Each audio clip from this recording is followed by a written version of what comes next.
বাবা, আমি বিয়ে করতে চাই। তুই কি শরীর খারাপ করেছে? আমি সিরিয়াসলি বলছি। পছন্দের কেউ আছে? পাত্র খুঁজবো? নতুন করে কাউকে দেখা লাগবে না, তুমি শুধু ওর সাথে কথা বলো। ওরটা কে? তোমার ফেভারিট ম্যান। ভাবি, ইউ আর ভেরি অনেস্ট। তোমার জন্য আমার এই রিসোর্টে অনেক উন্নতি হয়েছে। আমার মেয়ে সায়রা জিদ্দি, একটু রাগী।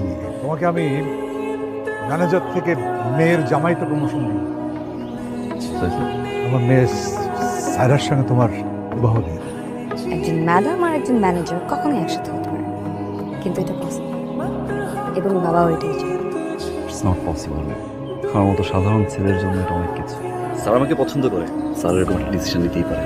আমি স্যারের মুখের উপরে না বলতে পারিনি, আমার না বলার সাহসটুকু ছিল না। আপনি যদি একটু কাইন্ডলি স্যারকে বলতেন যে আমাকে আপনার পছন্দ না, তখন অনেক ভালো হতো। কে?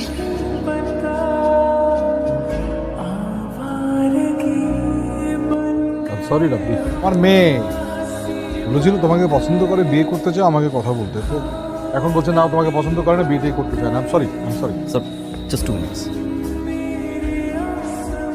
আমি আপনাকে হার্ট করতে চাইনি। আমি জানতাম যে স্যার আমাকে পছন্দ করে। আপনি যে আমাকে পছন্দ করে এটা আমি জানতাম না। আমি মানে আপনাকে পছন্দ করে খুব বড় একটা ভুল করে ফেলেছি, তাই না? এখন বুঝতে পেরেছেন? জি বোঝার পর আমি আপনার ম্যাম হই কি করে?